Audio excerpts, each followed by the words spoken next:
മക്കൾ മാതാപിതാക്കളോട് ചെയ്യേണ്ട കടമകൾ മാത്രമേ ഇസ്ലാം പഠിപ്പിക്കുന്നുള്ളൂ?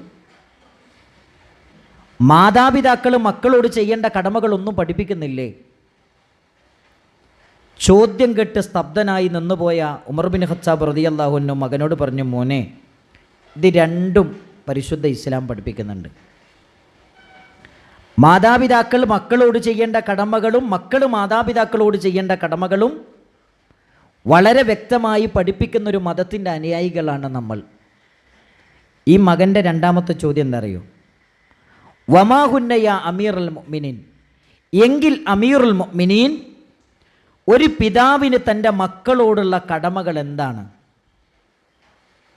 തൻ്റെ മക്കളോടുള്ള ബാധ്യതകൾ എന്താണ്? ഉമർ ബിൻ ഖത്താബ് റളിയല്ലാഹു അൻഹു 3 പോയിന്റുകളാണ് പറഞ്ഞു കൊടുത്തത്. അതിലൊന്നാമത്തെ പോയിന്റ് എന്താ അറിയോ? ഐ യൻതഖിയ റജുല ഉമ്മ, നല്ല ഉമ്മാനെ തിരഞ്ഞെടുക്കുക. നമ്മുടെ മക്കൾ നന്നാവണമെങ്കിൽ അതിലൊന്നാമതായി ഉമർ ബിൻ ഖത്താബ് റളിയല്ലാഹു അൻഹു പറഞ്ഞത്, അവരെ ഗർഭം ധരിക്കാൻ, അവരെ പ്രസവിക്കാൻ, അവർ കമ്മിഞ്ഞപ്പാല് നൽകാൻ, അവർക്ക് ഇസ്ലാമികമായ ഗാർഹികാന്തരീക്ഷം സൃഷ്ടിച്ച് വളർത്താൻ കഴിവുള്ള, ധാർമ്മിക ബോധമുള്ള, സംസ്കാര സമ്പന്നയായ ഒരു പെണ്ണിനെ കല്യാണം കഴിക്കണം. അതാണ് നമ്മുടെ മക്കളോടുള്ള ഒന്നാമത്തെ ബാധ്യത. നബി സല്ലല്ലാഹു അലൈഹി വസല്ലമയുടെ ഹദീസുകളിൽ നമുക്ക് കാണാം, തഖയ്യറു നുത്ഫക്കും, നിങ്ങളുടെ ബീജം നിക്ഷേപിക്കാനുള്ള നല്ല കൃഷിയിടം നിങ്ങൾ തിരഞ്ഞെടുക്കണം. അത് വെറുതെ പറഞ്ഞൊന്നല്ല. നിങ്ങൾ കല്യാണം കഴിക്കേണ്ടത് ആരെയാണ്? വലൂതായ സ്ത്രീകളെയാണ്. അവർക്കാണ് സ്നേഹമുണ്ടാവുക. ഇത് മുഹമ്മദ് മുസ്തഫ സല്ലല്ലാഹു അലൈഹി വസല്ലമ പഠിപ്പിച്ചു തന്നതാണ്. നിങ്ങൾ ആരെ വിവാഹം ചെയ്യരുത് എന്ന് പറയുന്നിടത്തിൽ 3 കാര്യങ്ങളാണ് പരിശുദ്ധ ഖുർആൻ പറഞ്ഞത്. മുഹ്സനാത്തിൻ, നിങ്ങൾ പതിവ്രതകളെ നിങ്ങൾ കല്യാണം കഴിക്കണം. രണ്ടാമത് പറഞ്ഞെന്താ അറിയോ? ഗൈറ മുസാഫിഹത്തിൻ, പരസ്യമായി വ്യഭിചാരത്തിനിറങ്ങുന്ന പെണ്ണിനെ നിങ്ങൾ കല്യാണം കഴിക്കരുത്. കാരണം ആ പെണ്ണിൻ്റെ മനസ്സ് മലീമസമായ മനസ്സാണ്.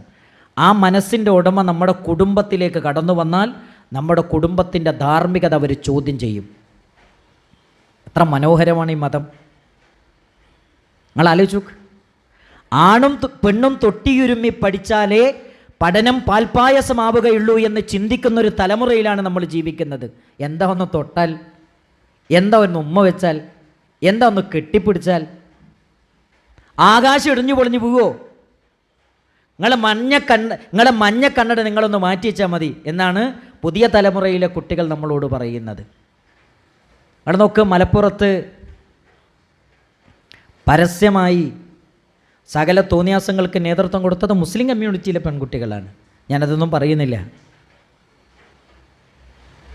ഇന്ന് ഏറ്റവും കൂടുതൽ കൊറോണയ്ക്ക് ശേഷം കോസ്മെറ്റിക്സ് ഉപയോഗിക്കുന്നത്, സൗന്ദര്യവർദ്ധക വസ്തുക്കൾ ഉപയോഗിക്കുന്നത് മുസ്ലിം കമ്മ്യൂണിറ്റിയിലെ കുട്ടികളാണ്. ചുണ്ട് ചുവപ്പിച്ച് ഐഷാഡും മൈലൈനറും മുഖത്ത് പൊട്ടിയിട്ട് നടക്കുന്ന കുട്ടികളുടെ കൂട്ടത്തിൽ അവിടെ നോക്കിക്കോ, 65% മുസ്ലിം കമ്മ്യൂണിറ്റിയിലെ കുട്ടികളാണ്.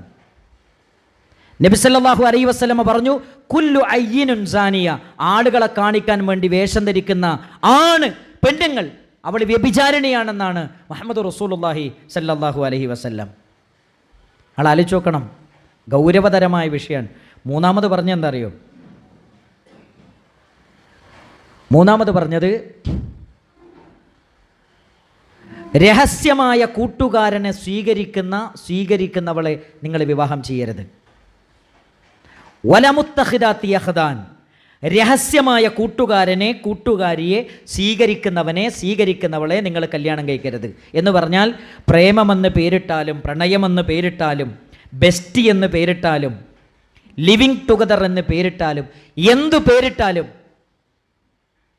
അങ്ങനെ ഒരു വിവാഹം, അങ്ങനത്തെ ഒരു പെണ്ണിനെ ഒരിക്കലും നിങ്ങൾ കല്യാണം കഴിക്കരുത്. അതെന്താ? ആ പെണ്ണ് നമ്മുടെ കുടുംബത്തിലേക്ക് വന്നാൽ നമ്മുടെ കുടുംബത്തിൻ്റെ ധാർമ്മികത ചോദ്യം ചെയ്യപ്പെടും. അവളിലൂടെ വളർന്നു വരുന്നൊരു തലമുറ നല്ല തലമുറയല്ല എന്നാണ് മനുഷ്യൻ്റെ മനസ്സിനെ സൃഷ്ടിച്ച ഏകനായ സർവാധിനാഥനായ അള്ളാഹു നമ്മളെ പഠിപ്പിക്കുന്നത്.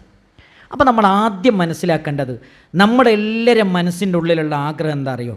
എൻ്റെ മോൻ നല്ല മോനാകണം, എൻ്റെ മോള് നല്ല മോളാകണം. അതിനൊന്ന്, നമ്മുടെ വീട്ടിലെ പെണ്ണുങ്ങൾ നന്നാകണം, നമ്മുടെ വീട്ടിലെ ഉമ്മമാർ നന്നാകണം. അത് വളരെ പ്രധാനമാണ്. രണ്ടാമത്തെ കാര്യം എന്ന് വെച്ചാൽ, ഏറ്റവും പ്രധാനമായി നമ്മൾ ശ്രദ്ധിക്കേണ്ട ഒരു കാര്യം എന്ന് വെച്ചാൽ, രണ്ടാമത്തെ കാര്യം പ്രാർത്ഥനയാണ്. ഏതൊരു കാര്യം നമുക്ക് ലഭിച്ചാലും അതനുഭവിക്കാൻ നമുക്ക് സാധിക്കണമെങ്കിൽ, അതിൻ്റെ നന്മകൾ നമുക്ക് ആസ്വദിക്കാൻ സാധിക്കണമെങ്കിൽ അള്ളാഹുവിൻ്റെ തൗഫീക്ക് വേണം. ആ തൗഫീക്കിന് വേണ്ടി നമ്മൾ റബ്ബിനോട് പ്രാർത്ഥിക്കണം. ഞാൻ ഇവിടെ ഇരിക്കുന്നവരോട് മനസ്സ് തുറന്നു ചോദിക്കുകയാണ്, നമ്മൾ നമ്മുടെ മക്കൾക്ക് വേണ്ടി എത്ര വട്ടം ഒരു ദിവസം പ്രാർത്ഥിക്കാറുണ്ട്? നമ്മൾ പ്രാർത്ഥിക്കാറുണ്ട്, പടച്ചോനെ എൻ്റെ കച്ചവടത്തിൽ ബർക്കത്ത് തരണേ, പടച്ചോനെ ഇന്ന സ്ഥലത്തിന് ഞാൻ എന്ത് ചെയ്തിട്ടുണ്ട്, ടോക്കൺ കൊടുത്തിട്ടുണ്ട്, കിട്ടാനുള്ള എല്ലാ വഴിയും തുറന്നു തരണേ, എൻ്റെ മോനൊരു വിസക്ക് ഞാൻ കുറേ കാലം ഇങ്ങനെ അപേക്ഷിക്കുന്നു, അല്ലേ ഓൻ അവിടെ പോയിട്ട് ഇങ്ങനെ ബിസിനസ് ഇങ്ങനെ തുടങ്ങുകയാണ്, പടച്ചോനെ അതിലൊരു പച്ച പിടിക്കാനുള്ളൊരു തൗഫീക്ക് കൊടുക്കണേ.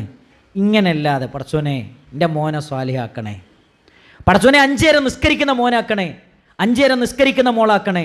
അള്ളാഹുവേ എൻ്റെ മക്കളെ കൊണ്ട് എന്നെ അപമാനിതനാക്കല്ലേ, എൻ്റെ അഭിമാനത്തിൻ്റെ പളുങ്കുപാത്രം തകർന്നു പോകുന്ന ഒന്നും എൻ്റെ മക്കളിൽ നിന്ന് പടച്ചോനെ നീ ഉണ്ടാക്കല്ലേ.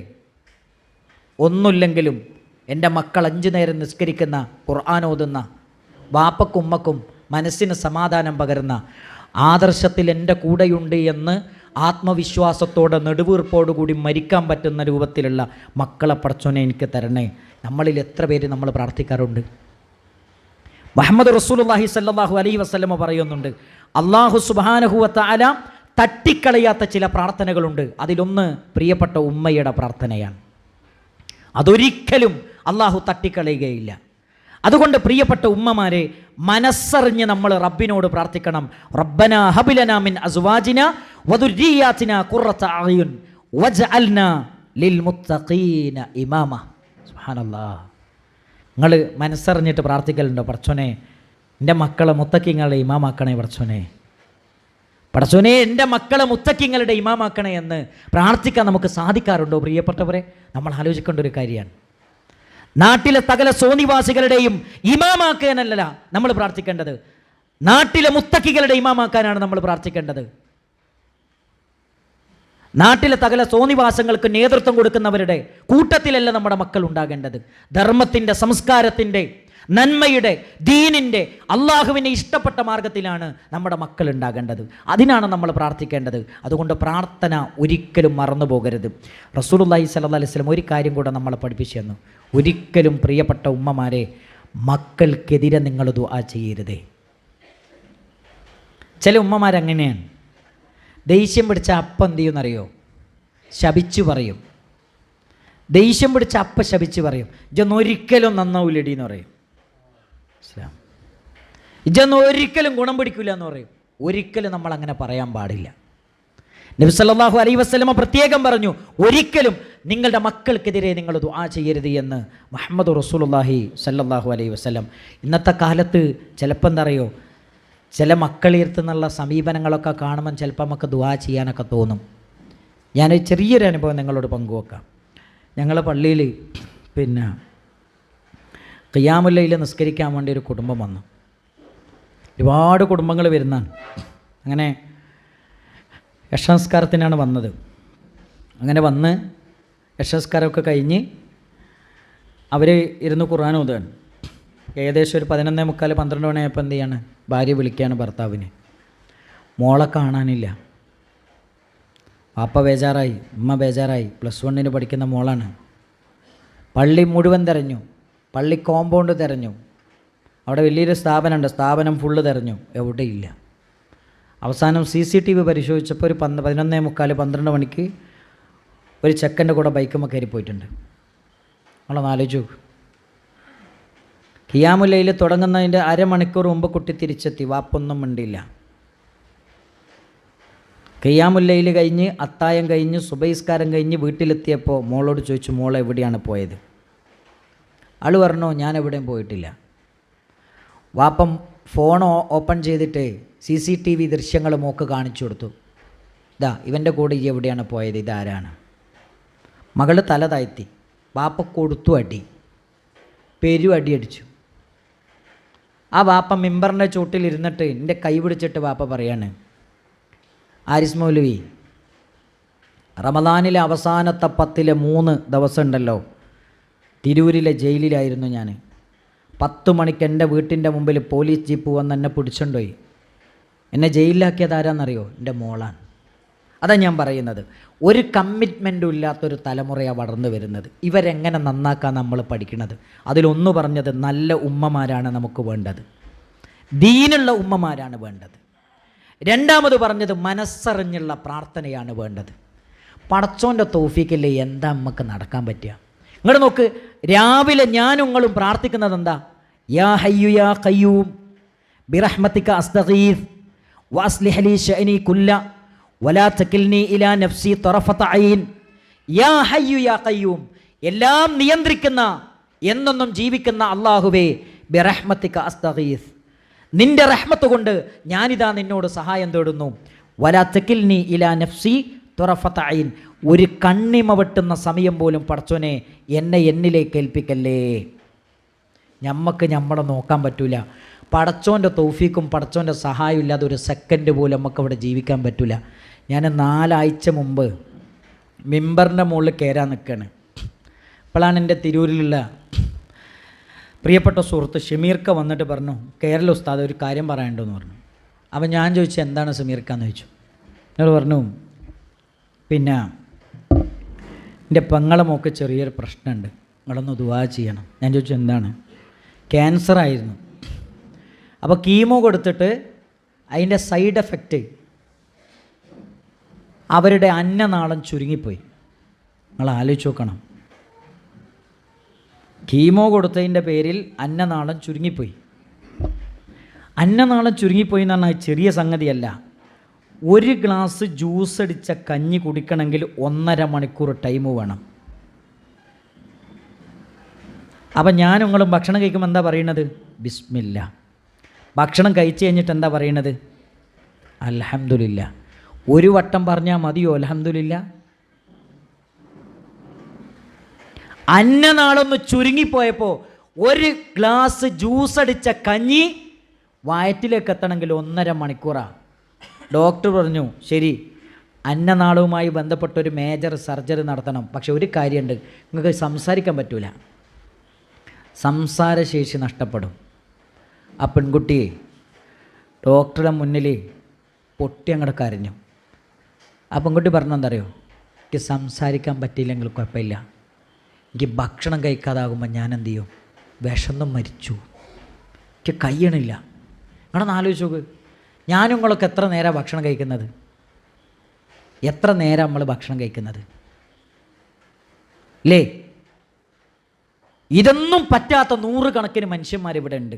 അപ്പോൾ നമ്മൾ മനസ്സിലാക്കേണ്ടതെന്ന് വെച്ചാൽ, പടച്ചോൻ്റെ സഹായം ഇല്ലാതെ, പടച്ചോൻ്റെ തൗഫീക്കില്ലാതെ, പടച്ചോൻ്റെ ബറക്കത്തും റഹ്മത്തും ഇല്ലാതെ ഒരു സെക്കൻഡ് പോലും നമുക്ക് മുന്നോട്ട് പോകാൻ പറ്റൂല.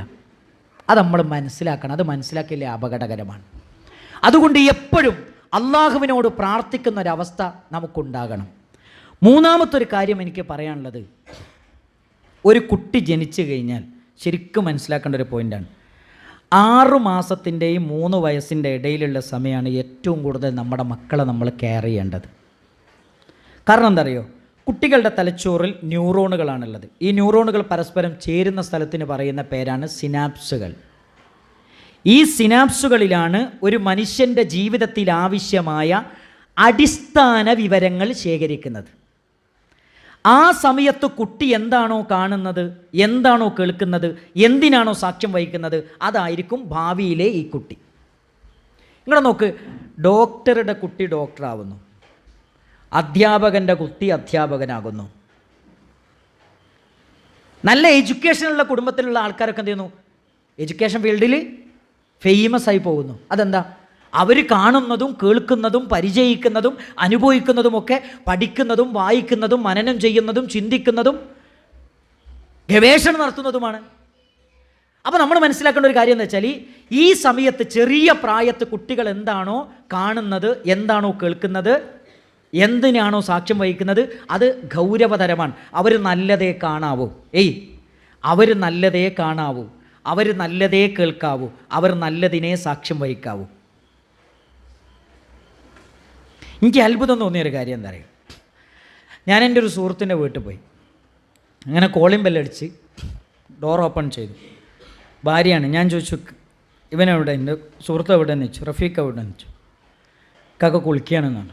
ശരി, എന്നോട് സിറ്റൗട്ടിൽ ഇരിക്കാൻ പറഞ്ഞു. ഞാൻ അവിടെ ഇരുന്നു. ഏകദേശം ഒരു 2-2.5 വയസ്സുള്ളൊരു കുട്ടി അവിടെ ഉണ്ട്. ഞാൻ ആ കുട്ടീനെ എന്ത് ചെയ്തു, സ്നേഹത്തോടെ ഇങ്ങോട്ട് വിളിച്ചു. മോനെ, കാക്കൻ്റെ കുട്ടി ഒന്ന് ഇങ്ങോട്ട് വാന്ന് പറഞ്ഞു. ആ കുട്ടി പോടാ,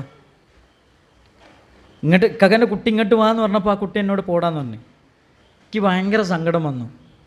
ഞാൻ പിന്നെ ചായ കുടിക്കുന്ന സമയത്ത് ഞാൻ ഇവനോട് ചോദിച്ചു, എടാ ഈ കുട്ടികളൊക്കെ നല്ല ആതിഥ്യ മര്യാദകളൊക്കെ പഠിപ്പിച്ചിരിക്കണമല്ലോ, അപ്പോൾ എന്നോടും പറഞ്ഞില്ലേ എന്ന് ചോദിച്ചു. എന്നോടും പറഞ്ഞില്ലേ എന്ന് പറഞ്ഞാൽ ഞാൻ ചോദിച്ചു, ഇതെങ്ങനെയാണ് ഇവൻ ഇത് പഠിച്ചതെന്ന് ചോദിച്ചു. എന്ന് പറഞ്ഞാൽ വീട്ടിലിടക്കിടക്ക് ഉമ്മയും മക്കളും ഒരു ബദറുഹുദ് ഹന്തൊക്കെ ഉണ്ടാകുന്ന ചില ടൈമുകളുണ്ട്.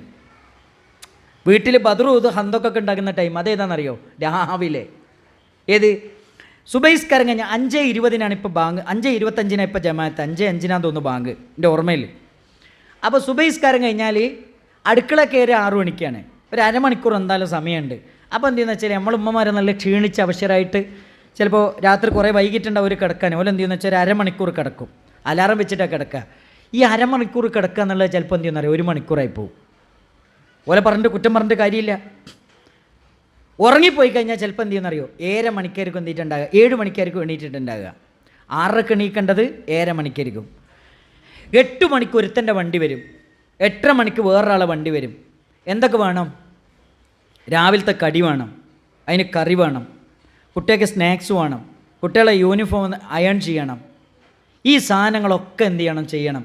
7 മണിക്ക് എണീച്ച് കഴിഞ്ഞാൽ ആദ്യം മനസ്സിലേക്ക് വരുന്ന എന്താ പറയുക, എന്താ ഇപ്പോൾ കാട്ടുക? കറി ഉണ്ടാക്കിയിട്ടില്ല, അപ്പം ഉണ്ടാക്കിയിട്ടില്ല, കുട്ടികൾക്ക് ഉച്ചക്ക് കൊടുക്കാനൊന്നും ആയിട്ടില്ല. ഒരു ഇവൻ്റ് വന്നാൽ എങ്ങനെ കൈകാര്യം ചെയ്യണമെന്ന് ഒരാൾക്ക് കൈകാര്യം ചെയ്യേണ്ടത് എങ്ങനെയാണെന്ന്, അതിനെ അതിജീവിക്കേണ്ടത് എങ്ങനെയാണെന്ന് മനസ്സിലാക്കാൻ കഴിഞ്ഞിട്ടില്ലെങ്കിൽ എന്തുണ്ടാകുന്നറിയോ? കൈ ഇങ്ങനെ വറക്കാൻ തുടങ്ങും. പിന്നെ ഹൃദയം അങ്ങനെ പടക്കും, ഭയങ്കര അവരുടെ മിടിപ്പ് കൂടും, കൈ ഇങ്ങനെ വറക്കും, ദേഷ്യം ഇങ്ങോട്ട് വരും. ആ സമയത്ത് ഉറങ്ങുന്ന ഒരു കുട്ടീനെ പോയിട്ട് വിളിക്കുക എങ്ങനെയാണെന്നറിയോ? ദോശ ഇങ്ങനെ ചുടുന്നുണ്ടാവും. ഒരു ദോശ ചുട്ട് 2ാമത്തെ ദോശക്ക് ചുടുന്ന സമയത്ത് ഇവിടുന്ന് വിളിക്കും, എണീക്കടാന്ന് പറയും. എണീറ്റുണ്ടാവില്ല. പിന്നെ എടുത്തിട്ട് പോയി ചട്ടക എടുത്തിട്ടാണ് ചെല്ലുക. പിന്നെ അവിടെ നടക്കുന്നൊക്കെ എടാ പോടെയിരിക്കും. അതാ ഞാൻ പറയണത്, ആ രാവിലത്തെ ടൈം ഉണ്ടല്ലോ, ഭയങ്കര ഒരു ഞാൻ പറയുക എന്താ അറിയോ, ശരിക്കും ഈ ക്ഷേത്രത്തിലൊക്കെ ഉണ്ടാവില്ലേ ഈ വാളും പിടിച്ചിട്ട് ഉറഞ്ഞുകൊള്ളുന്ന ഇതേ മാനസികാവസ്ഥയായിരിക്കും പല വീട്ടിലേ. 3-4 സ്കൂൾ പറഞ്ഞേക്കാൻ ഉണ്ടാവും. ഇതേ അവസ്ഥയായിരിക്കും പല വീട്ടിലുണ്ടാകുക. ഞാൻ പറഞ്ഞു കൊടുക്കുക എന്താ വെച്ചാൽ, ആ സമയത്ത് പ്രിയപ്പെട്ട ഭർത്താക്കന്മാരെ, നമ്മൾ അവിടെ എന്ത് ചെയ്യണം? മുഹമ്മദ് റസൂലുള്ളാഹി സ്വല്ലല്ലാഹി അലൈഹി വസല്ലമയെ മാതൃകയാക്കണം. അടുക്കള കയറി ചെന്നിട്ട് എന്ത് ചെയ്യാന്നറിയോ? ഫാത്തിമ ഇജ്ജ് ഓളോ എന്ത് ചെയ്തോ, കുളിപ്പിച്ചോ, അല്ലെങ്കിൽ ഓളോ ഡ്രസ്സ് മാറ്റിച്ചു കൊടുത്തു, ഞാൻ ദോശ ഞാൻ ചുട്ടോളാം, കറി ഞാൻ ഉണ്ടാക്കിക്കോളാം, വലിയ ടേസ്റ്റ് ഒന്നും ഉണ്ടാവില്ല എന്നേ ഉള്ളൂ. നമ്മൾ കയറി ചെന്ന് കൊടുക്കണം. എന്താ ഇപ്പോൾ പ്രശ്നം? മുഹമ്മദ് റസൂലുള്ളാഹി സ്വല്ലല്ലാഹി അലൈഹി വസല്ലമ അറേബ്യൻ ഭൂഖണ്ഡത്തിൻ്റെ കിരീടം വെക്കാത്ത രാജാവായിരുന്നു, ഒരു രാജ്യത്തിൻ്റെ ഭരണാധികാരി, ഒരു നാടിൻ്റെ ഖാദി, ഒരു നാടിൻ്റെ ഹാക്കിം. ആ രാജ്യത്തിൻ്റെ ഭരണാധികാരി ആയിഷ ബിബി റളിയല്ലാഹു അൻഹയുടെ അടുക്കളയിൽ ഗോതമ്പ് മാവ് കുഴച്ചു കൊടുത്തു, സ്വന്തം വസ്ത്രങ്ങൾ അലക്കി, ആടിനെ കറന്നു കൊടുത്തു. അവിടെ നോക്ക്, സ്വന്തം കാര്യങ്ങൾ നബി സല്ലല്ലാഹു അലൈഹി വസല്ലമ സ്വന്തമായി ചെയ്തു. ഇപ്പോൾ ചില ആൾക്കാരൊക്കെ പറയുന്നുണ്ടാവും, ഇയാളെ ഇനി പ്രസംഗിക്കാൻ വിളിക്കരുത് കേട്ടോ, ഇപ്പോൾ ഉള്ള ചെയ്തിരുന്നും കൂടി ഇല്ലാതാക്കാനുള്ള പരിപാടിയാണ്. അപ്പോൾ നമ്മൾ മനസ്സിലാക്കേണ്ടതെന്ന് വെച്ചാൽ, അത്തരം ഘട്ടങ്ങളിലൊക്കെ എന്ത് ചെയ്യണം? നമ്മൾ ചെറുങ്ങനെ ഭാര്യമാരൊന്ന് സഹായിച്ചു കൊടുക്കണം. ഞാൻ പറയണത് എന്താ വെച്ചാൽ, ഈ ഘട്ടങ്ങളിലൊക്കെ നമ്മൾ പ്രയോഗിക്കുന്ന ചില പ്രയോഗങ്ങൾ എന്ത് ചെയ്യുമെന്ന് വെച്ചാൽ നമ്മുടെ മക്കളിൽ വല്ലാതെ എന്ത് ചെയ്യും? സ്വാധീനം ഉണ്ടാക്കും. അത് ഭയങ്കര പ്രശ്നമാണ്. അതുകൊണ്ട് നമ്മുടെ വീട്ടിൽ നിന്ന് നല്ലതേ മക്കൾ കേൾക്കാവൂ, നല്ലതേ കാണാവൂ, നല്ലതിനെ സാക്ഷ്യം വഹിക്കാവൂ. അത് ഏറ്റവും ചെറിയ പ്രായത്തിലാണ് നമ്മൾ എന്ത് ചെയ്യേണ്ടത്? മക്കളെ ശ്രദ്ധിക്കേണ്ടത്. ആ മക്കളെ മുമ്പിൽ വെച്ചിട്ട് വൃത്തികെട്ടൊരു വാക്ക് പോലും നമ്മൾ പറയരുത്. എന്താ പറയുക, നമ്മുടെ മക്കൾ ചിലപ്പോൾ എന്ത് ചെയ്യുമെന്ന് വെച്ചാൽ നമ്മൾ പ്രയോഗിക്കുന്ന ചില വാക്കുകളൊക്കെ എടുത്തിട്ട് പ്രയോഗിക്കുന്നത് കാണുമ്പോൾ, ചെറിയ കുട്ടികൾ അങ്ങനെ സംസാരിക്കുന്നത് കാണുമ്പോൾ നമുക്ക് ഭയങ്കര അത്ഭുതം തോന്നും. നമ്മൾ ചിരിച്ചു കൊടുക്കും. നമ്മുടെ മുമ്പിൽ അവർ പറഞ്ഞതൊക്കെ വേറൊരാൾ വരുമ്പോൾ എന്ത് ചെയ്യുമെന്നറിയോ? ഇതേ വാക്ക് പ്രയോഗിക്കും. അവർക്കിത് ഉൾക്കൊള്ളാൻ കഴിഞ്ഞെന്ന് വരില്ല. നമ്മൾ എൻ്റെ ചെറിയ കുട്ടി വലിയൊരാൾ പറയുന്ന വാക്ക് പറഞ്ഞപ്പോൾ നമ്മൾ വലിയ അഭിമാനത്തോടു കൂടി ചിരിച്ചു. അപ്പോൾ ആ കുട്ടി മനസ്സിലാക്കിയെന്ന് വെച്ചാൽ ഇതൊക്കെ പറയുന്നത് അഭിമാനമാണെന്നാണ്. അപ്പോൾ ഒരിക്കലും അങ്ങനത്തെ ഒരു സാഹചര്യം എന്ത് ചെയ്യരുത്, നമ്മളിരുത്ത് ഉണ്ടാകരുത്. അടുത്തൊരു പോയിൻ്റ് എനിക്ക് പറയാനുള്ളത് എന്തറിയോ, നമ്മുടെ വീട്ടിലൊക്കെ 3 മറകളുണ്ട്. ആ 3 മറകളും നമ്മൾ സൂക്ഷിക്കണം. വിശുദ്ധ ഖുർആൻ പറയുന്നുണ്ട് 3 സമയങ്ങളിൽ അനുവാദം ചോദിക്കാതെ വാപ്പാൻ്റെ ഉമ്മൻ്റെ റൂമിൽ കയറാൻ പാടില്ല. അതിലൊന്നാമത്തെ സമയം ഏതാണെന്നറിയോ, വമിൻ ഖബിലി സ്വലാത്തിൽ ഫജർ, സുബഹീൻ്റെ മുമ്പ് വസ്ത്രങ്ങൾ അയച്ച് വെച്ച് വിശ്രമിക്കുന്ന സമയമാണ് വാപ്പാൻ്റെ ഉമ്മൻ്റെ റൂമിൽ അനുവാദമില്ലാതെ കയറാൻ പാടില്ല. രണ്ടാമത്തെ സമയം ഏതാണെന്നറിയോ, വഹീന തളഊന സിയാബക്കും മിനൽ ലഹീറ, വസ്ത്രങ്ങൾ അയച്ച് വെച്ച് വിശ്രമിക്കുന്ന ഉച്ച സമയം അനുവാദമില്ലാതെ റൂമിൽ കയറാൻ പാടില്ല. മൂന്നാമത്തെ സമയം ഏതാണെന്നറിയോ, വമിൻ ബഅദി സ്വലാത്തിൽ ഇഷ നമസ്കാര ശേഷം വാപ്പാൻ്റെ ഉമ്മാൻ്റെ റൂമിൽ അനുവാദമില്ലാതെ കയറാൻ പാടില്ല. ഈ 3 സമയത്തെക്കുറിച്ചും ഖുർആൻ പറഞ്ഞെന്തറിയോ, സലാസു ഔറാത്തില്ലക്കും, നിങ്ങളുടെ വീടുകളിൽ നിങ്ങൾ കാത്തു സൂക്ഷിക്കേണ്ട 3 മറകളാണ്. നിങ്ങളുടെ വീടുകളിൽ നിങ്ങൾ കാത്തു സൂക്ഷിക്കേണ്ട 3 മറകളാണ് എന്ന് പരിശുദ്ധമായ ഖുർആൻ. ഔറത്ത് എന്ന് പറഞ്ഞാൽ എന്താ? ഔറത്ത് എന്ന് പറഞ്ഞാൽ എന്താ? കാണിച്ചെടുക്കേണ്ടതാ, മറച്ചെടുക്കേണ്ടത്. അത് കുട്ടികൾ കാണരുത്, കുട്ടികൾ കേൾക്കരുത്, കുട്ടികൾ സാക്ഷ്യം വഹിക്കരുത്. ഏത്? നമ്മുടെ ദാമ്പത്യം അത്ര പരമപരിശുദ്ധമാണ്. നമ്മളെന്താ ചെയ്തത്? കുട്ടികളെ കയ്യിൽ ഫോൺ അങ്ങോട്ട് കൊടുത്തു. കുട്ടി എന്താ കാണുന്നത്? Cinema, reels. ഏതാ റീൽസിൽ എന്താ ഉള്ളത്? ഫിലിമിൻ്റെ ഏതെങ്കിലും ഒരു ഭാഗം കട്ട് ചെയ്തിട്ട് അതാണ് റീൽസ് കണ്ടുകൊണ്ടിരിക്കുന്നത്. സിനിമ എന്താണ് ലോകത്തോട് പറയുന്നത്? സിനിമാ ലോകം എന്താണ് പറയുന്നത്? സെലിബ്രിറ്റികൾ എന്ത് സന്ദേശമാണ് ലോകത്തിന് പകർന്നു കൊടുക്കുന്നത്? എന്താണ് സെലിബ്രിറ്റികൾ ലോകത്തോട് പറയുന്നത്? അവർ പറയുന്നതെന്ന് വെച്ചാൽ ബാപ്പാനെയും ഉമ്മനൊന്നും നോക്കേണ്ട ആവശ്യമില്ല, 18 വയസ്സായി കഴിഞ്ഞാൽ മെജോറിറ്റി ആക്ട് പ്രകാരം നീ സ്വതന്ത്രനാണ്, നിനക്ക് ആരെയും കല്യാണം കഴിക്കാം. സെലിബ്രിറ്റികൾ സോഷ്യൽ മീഡിയകളിലൂടെ, നമ്മുടെ മക്കൾ ഇന്ന് സ്ക്രീനിൻ്റെ മുമ്പിലാണ്. 8 മണിക്കൂർ 9 മണിക്കൂറൊക്കെയാണ് ഒരാളുടെ സ്ക്രീൻ ടൈം. സ്ക്രീൻ ടൈമിലൂടെ അവർ കാണുന്നത്, അവർ ഫോളോ ചെയ്യുന്നത് കേരളത്തിലെ അറിയപ്പെട്ട സെലിബ്രിറ്റികളെയാണ്. സിനിമാ ലോകത്തുള്ള സെലിബ്രിറ്റികളെയാണ് അവർ ഫോളോ ചെയ്തുകൊണ്ടിരിക്കുന്നത്. അവർ സിനിമകളിലൂടെ, അവരുടെ സംസാരത്തിലൂടെ ഈ സമൂഹത്തെ എന്താണ് അവർ പഠിപ്പിക്കുന്നത്? എന്ത് സന്ദേശം അവർ കൊടുക്കുന്നത്? അവരൊന്ന് പഠിപ്പിക്കുന്നത് എന്താ അറിയോ? ആർക്കും ആരെയും വിവാഹം ചെയ്യാം. ആണിന് വേണമെങ്കിൽ ആണിനെ വിവാഹം ചെയ്യാം, പെണ്ണിന് വേണമെങ്കിൽ പെണ്ണിനെ വിവാഹം ചെയ്യാം. അതിനെന്തെത്ര കുഴപ്പം? മതത്തിൻ്റെ വേലിക്കെട്ടുകളൊക്കെ പൊട്ടിച്ച് നമുക്ക് സ്വതന്ത്രമായി ജീവിക്കണം, നമുക്ക് ഇഷ്ടപ്പെട്ടവരുടെ കൂടെ ജീവിക്കണം, അതിന് സ്വാതന്ത്ര്യമാണ് വേണ്ടത്. ആ സ്വാതന്ത്ര്യത്തിന് മതം തടസ്സമാണ്, അതുകൊണ്ട് മതം നമുക്ക് വേണ്ട. ഇതല്ലേ സിനിമാ ലോകം പഠിപ്പിക്കുന്നത്? ഇതിലല്ലേ നമ്മുടെ മക്കൾ പെട്ടുപോകുന്നത്? ഇനി മാത്രമല്ല, നിങ്ങൾ നോക്ക്, അടുത്തെന്താ പറയുന്നത്? ആദിലയും നൂറയും. ആദില പറഞ്ഞു എനിക്ക് നൂറേനെ കല്യാണം കഴിച്ചാൽ മതി, നൂറ പറഞ്ഞു എനിക്ക് ആദിലേനെ മതി. നമ്മുടെ നാട്ടിലെ സോഷ്യൽ മീഡിയകളിൽ നിങ്ങൾ നോക്ക്, കേരളത്തിൽ എത്ര സ്വവർഗ വിവാഹങ്ങൾ നടന്നിട്ടുണ്ട്, എത്ര പെൺകുട്ടികളെ കല്യാണം കഴിച്ചിട്ടുണ്ട്. ഇവരുടെ ആരുടെയെങ്കിലും ഇൻ്റർവ്യൂ സോഷ്യൽ മീഡിയയിൽ ഇത്രയധികം പ്രചരിച്ചിട്ടുണ്ടോ? ഇല്ലല്ലോ. ഇതെന്താ ആദിലേൻ്റെയും നൂറേൻ്റെയും പ്രചരിച്ചത്? അവരുടെ പേരിലൊരു മാറ്റമുണ്ട്. അവരുടെ പേര് മുസ്ലിങ്ങളുടെ പേരാണ്. ഇസ്ലാമിനെയും മുസ്ലിങ്ങളെയും തകർക്കുക എന്നതാണ് ഇതിൻ്റെ പിന്നിലുള്ള അജണ്ട. അപ്പം നമ്മൾ മനസ്സിലാക്കേണ്ട ഒരു കാര്യം എന്താ അറിയോ? സിനിമയിലൂടെ, ഇത്തരം സംവിധാനങ്ങളിലൂടെ, സോഷ്യൽ മീഡിയകളിലൂടെ നമ്മുടെ വിശ്വാസത്തെയും നമ്മുടെ സംസ്കാരത്തെയും തകർക്കുക എന്ന പണിയാണ് ഇവർ ചെയ്തുകൊണ്ടിരിക്കുന്നത്. മുഹമ്മദ് റസൂലുള്ളാഹി സ്വല്ലല്ലാഹി അലൈഹി വസല്ലം പറയുന്നൊരു വചനമുണ്ട്. ഈ വചനം നമ്മൾ മറക്കരുത്. എന്താ വചനം എന്നറിയോ? എൻ്റെ പ്രിയപ്പെട്ട ഈ നാട്ടിലെ കാരണവന്മാരെ, പ്രിയപ്പെട്ട ഉമ്മമാരെ, നമ്മൾ ചിന്തിക്കേണ്ട ഒരു വചനമാണ്.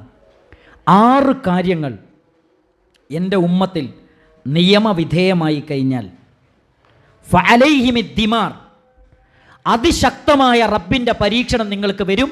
അത് നിങ്ങൾ പേടിക്കുക, നിങ്ങൾ സൂക്ഷിക്കുക. നബി സല്ലല്ലാഹു അലൈഹി വസല്ലമയോട് സ്വഹാബിമാർ ചോദിച്ചു, അതെന്തൊക്കെയാണ് നബിയെ? അതിലൊന്നു മാത്രം ഞാൻ പറയാം. നബി സല്ലല്ലാഹു അലൈഹി വസല്ലമ പറഞ്ഞു, വഖ്തഫർ റിജാലു ബിർരിജാൽ വന്നിസാഉ ബിന്നിസാ. ആണുങ്ങൾ പറയുന്നു ജീവിക്കാൻ ഞങ്ങൾക്ക് ആണുങ്ങൾ മതി, പെണ്ണുങ്ങൾ പറയുന്നു ജീവിക്കാൻ ഞങ്ങൾക്ക് പെണ്ണുങ്ങൾ മതി എന്ന് പറയുന്നൊരു കാലം വന്നാൽ അതിശക്തമായ പരീക്ഷണം ഈ നാട്ടിലുണ്ടാകും. അവിടെ നോക്ക്, വയനാട് നടന്ന ദുരന്തം ചെറിയ ദുരന്തമാണോ? കഴിഞ്ഞ ദിവസം വിസ്ഡം യൂത്തിൻ്റെ പ്രസിഡൻറ്റും ഒരു നല്ലൊരു ടീം അവിടെ പോയി സന്ദർശിച്ചു. അവിടുത്തെ 300ഓളം വീടുകളിൽ 150 വീടുകൾ സന്ദർശിച്ചു. 100ഓളം ആളുകളെ വ്യക്തിപരമായി ഒറ്റപ്പെട്ട മാതാപിതാക്കളും കുഞ്ഞുങ്ങളൊക്കെ നഷ്ടപ്പെട്ട 150ഓളം ആളുകളെയും സന്ദർശിക്കാൻ കഴിഞ്ഞു. അവിടെ നിന്നുള്ള ഓരോ അനുഭവങ്ങൾ പറയുമ്പോൾ ഒരു മനുഷ്യൻ പറയാണ്, അയാൾ അമ്പലവയലിൽ പുതിയ വീടുണ്ടാക്കി താമസം മാറുകയാണ്. താമസം മാറുന്നതിൻ്റെ തലേ ദിവസം ഉമ്മാനെ വന്നിട്ട് എന്ത് ചെയ്തു, ചൂരൽ മലയിൽ വന്നിട്ട് ഉമ്മനെ കൊണ്ടുപോയി വീട്ടിലാക്കിയിട്ട് രാത്രി വിളിച്ചു, ഇക്കാക്കാനെ വിളിച്ചു, ഇക്കാക്ക നിങ്ങളും വരി, നിങ്ങളവിടെ നിൽക്കേണ്ട, നല്ല മഴയല്ലേ. ഇക്കാക്കാനെ കൂട്ടാൻ വേണ്ടി ഇവിടെ വന്നു. ഇപ്പോൾ ഇക്കാക്ക പറഞ്ഞു, എടാ നല്ല മഴയാണ്, ഇജ്ജ് ഇന്ന് ഇവിടെ കിടന്നോ, സുബൈക്ക് നമുക്ക് എല്ലാവർക്കും കൂടെ ഒന്നിച്ചങ്ങോട്ട് പോവാം, എന്നിട്ട് നേരെ അങ്ങോട്ട് വീട്ടിൽ കയറിയാൽ പോരെന്ന് ചോദിച്ചു. അപ്പോൾ ഇവൻ പറഞ്ഞു ഒന്നായിക്കോട്ടെ എന്ന് പറഞ്ഞു. അവനവിടെ കിടന്നു. 1 മണിക്കൂർ കഴിഞ്ഞപ്പോൾ ഭാര്യ വിളിക്കുകയാണ്, പിന്നെ ഇവിടെ കറണ്ടൊക്കെ പോയിക്കണ്, നാളെ ഇവരൊക്കെ വരുമ്പോഴത്തേക്ക് ലൈറ്റൊക്കെ റെഡിയാക്കണം, നിങ്ങളിങ്ങോട്ട് വരണം, നിങ്ങളവിടെ നിന്നാൽ ശരിയാവില്ല. അയാൾ രാത്രി 12 മണിക്ക് എന്ത് ചെയ്തു, അങ്ങോട്ട് പോവാണ് വീട്ടിലേക്ക്. ആ മനുഷ്യൻ പറയാണ്, എൻ്റെ ഭാര്യ വിളിച്ചുകൊണ്ട് ഞാൻ രക്ഷപ്പെട്ടു, എൻ്റെ ഇക്കാക്കൻ്റെ ഭാര്യയെ മക്കളൊക്കെ പോയി, എൻ്റെ വീടില്ല, വീടിൻ്റെ സ്ഥാനത്ത് മൺകൂനയാണ്. നിങ്ങളൊന്ന് ആലോചിച്ച് നോക്ക്. ഒരു മനുഷ്യൻ പറയാണ്, എൻ്റെ വീടിൻ്റെ 25 അടി ഹൈറ്റിലാണ് എന്ത് ചെയ്തത്, വെള്ളവും മണ്ണും ഇതൊക്കെ വന്നത്, എന്നിട്ട് എന്നെ എടുത്തിട്ട് കല്ലും മണ്ണൊക്കെ വന്നിട്ട് എന്നെ എടുത്തിട്ട് വലിച്ചെറിയായിരുന്നു, എന്നിട്ട് എൻ്റെ തല മാത്രം പുറത്ത്, എനിക്ക് ശ്വാസം മാത്രം കഴിക്കാൻ പറ്റുന്നുണ്ട്. ആ മനുഷ്യൻ ഇപ്പോഴും കാഷ്ടിക്കുന്നത് മണ്ണാണ്, മണ്ണിൻ്റെ അടി കുടുങ്ങിപ്പോയി. എങ്ങനെയും ആ മനുഷ്യൻ രക്ഷപ്പെട്ടാണ്. ഭീകരമായൊരവസ്ഥ. നിങ്ങൾ നോക്ക്, നമ്മുടെ കേരളത്തിൽ ഇത്ര വലിയൊരു ദുരന്തം വേറെ ഉണ്ടായിട്ടുണ്ടോ? ഈ ദുരന്തങ്ങൾക്ക് എന്തിനാ പടച്ചോൻ തരുന്നതെന്നറിയോ? വലനുദീകന്നഹുമുൽ അദാബുൽ അദിന ദൂനൽ അദാബിൽ അക്ബരി ലഅല്ലഹും യർജിഊൻ. ഭയാനകരമായ നരകത്തിലെ ശിക്ഷ വരുന്നതിന് മുമ്പ് നിസ്സാരമായ ചില പരീക്ഷണങ്ങളെ കൊണ്ട് അള്ളാഹു നിങ്ങളെ ശിക്ഷിക്കും. അതെന്തിനാണ്? ലഅല്ലഹും യർജിഊൻ, നിങ്ങൾ അള്ളാഹുവിലേക്ക് മടങ്ങുന്നുണ്ടോ എന്ന് പരീക്ഷിക്കുവാനാണ്. ഇതൊക്കെ കണ്ടിട്ടും നമ്മൾ പടച്ചോനിലേക്ക് മടങ്ങുന്നുണ്ടോ? നമ്മുടെ നിസ്കാരം റെഡിയാകുന്നുണ്ടോ? നമ്മുടെ വ്യക്തി ജീവിതം നന്നാക്കുന്നുണ്ടോ എന്ന് പരിശോധിക്കാനാണ് ഇതൊക്കെ പടച്ചോൻ തരുന്നത്. എന്നിട്ടും നമ്മുടെ നാട്ടിലെ ആൾക്കാർ പഠിക്കുന്നില്ല. എന്നിട്ടും നമുക്ക് ഇസ്ലാമിൻ്റെ സംസ്കാരത്തിലേക്ക് തിരിച്ചു വരാൻ നമുക്ക് കഴിയുന്നില്ല. എന്നിട്ടും 5 നേരത്തെ നിസ്കാരത്തിൻ്റെ വിഷയത്തിൽ സൂക്ഷ്മതയും ശ്രദ്ധയും നിത്യതയും കൃത്യതയും കൈവരിക്കാൻ നമുക്ക് കഴിയുന്നില്ല. വലിയ അപകടകരമായ ഒരവസ്ഥയാണ്. നമ്മളൊന്ന് ആലോചിച്ച് നോക്കണം. അതാ ഞാൻ പറയുന്നത്, എന്താണ് സിനിമാ ലോകത്തിന് നമുക്ക് തരാനുള്ളത്? ഇപ്പോൾ നമുക്ക് പുതിയ ഹേമ കമ്മിറ്റി റിപ്പോർട്ട്, സിനിമാ ലോകത്ത് നിന്ന് കേട്ടുകൊണ്ടിരിക്കുന്ന വാർത്തകൾ, ഇവർ പറയാണ് ഇസ്ലാമിൽ സ്വാതന്ത്ര്യമില്ല സ്ത്രീകൾക്ക് എന്ന് പറഞ്ഞിട്ട് സിനിമ ചെയ്ത ആൾക്കാരൊക്കെ എന്ത് ചെയ്തു? ഇപ്പം എന്താ പറ്റിയത്? അതാ ഞാൻ പറയണത്. ഇസ്ലാം എന്ന് പറയുന്നത് പെണ്ണിന് ഇത്രയധികം സുരക്ഷ നൽകിയ ഒരു മതം, സുരക്ഷിതത്വം നൽകിയ ഒരു മതം. അതിൻ്റെ നിയമങ്ങൾ മുഴുവനും സ്ത്രീകൾക്ക് സുരക്ഷിതത്വം നൽകുന്ന നിയമങ്ങൾ മാത്രമേ ഉള്ളൂ. സ്ത്രീകളുടെ വ്യക്തിത്വത്തിനും അവരുടെ കുടുംബത്തിനും അവർക്കും വേദനിക്കുന്ന അതല്ലെങ്കിൽ അവരെ പ്രയാസപ്പെടുത്തുന്ന ഒരു നിയമവും ഇസ്ലാമിലില്ല എന്നുള്ളതാണ് ഇസ്ലാമിനെ കുറിച്ച് പഠിക്കുന്ന ആളുകൾ. എനിക്ക് അത്ഭുതം തോന്നിയെന്ന് വെച്ചാൽ, ഒരു അമേരിക്കയിലെ ഇംഗ്ലണ്ടിലെ അറിയപ്പെട്ട, എനിക്ക് പേര് എൻ്റെ മനസ്സിലേക്ക് വരുന്നില്ല, എൻ്റെ വായനയിൽ എന്നെ വല്ലാതെ ഒരു ആകർഷിച്ചൊരു കാര്യമാണ്. അവർ അറിയപ്പെട്ടൊരു അവിടുത്തെ ഒരു യൂണിവേഴ്സിറ്റിയിലെ പ്രൊഫസറാണ്. അവരുടെ മകൾ എന്ത് ചെയ്യുന്നതെന്ന് വെച്ചാൽ മകൾ ഇസ്ലാം സ്വീകരിച്ചു. അമ്മ ഒരുപാട് എതിർത്തു. എന്തിനാ മോളെ നീ ഇസ്ലാം സ്വീകരിക്കുന്നത്? ഇസ്ലാം എന്ന് പറയുന്നത് ഒരു പൊട്ട മതമാണ്, സ്ത്രീകൾക്കൊരു സ്വാതന്ത്ര്യം കൊടുക്കുന്നില്ല. നിങ്ങൾ നോക്ക്, ഞാനിപ്പോൾ ഇട്ട് നടക്കുന്നത് മിനി സ്കർട്ടാണ്, നിനക്ക് ഈ വേഷം ധരിച്ചിട്ട് പുറത്തിറങ്ങാൻ പറ്റില്ല, ശരീരം മുഴുവൻ മറക്കണം, തല മറക്കണം, പിന്നെന്താണ് ശരീരത്തിലെ ഭംഗിയുള്ളൊരു ഭാഗം കാണിച്ചു കൊടുക്കാൻ പറ്റില്ല, പിന്നെ ഭർത്താവിൻ്റെ അനുവാദം ഇല്ലാതെ പുറത്തിറങ്ങാൻ പറ്റില്ല. ഇങ്ങനെ കുറേ കമ്മിറ്റ്മെൻറ്റുകളുള്ളൊരു മതമാണ്. അതുകൊണ്ട് ആ മതം മോക്ക് വേണ്ടെന്ന് പറഞ്ഞു. അവസാനം ഈ അമ്മ മോൾ ഇസ്ലാം സ്വീകരിച്ച് 1 കൊല്ലം മകളുടെ കൂടെ ജീവിക്കേണ്ടി വന്നു. അവസാനം ഈ അമ്മ ഒരു പുസ്തകം എഴുതി,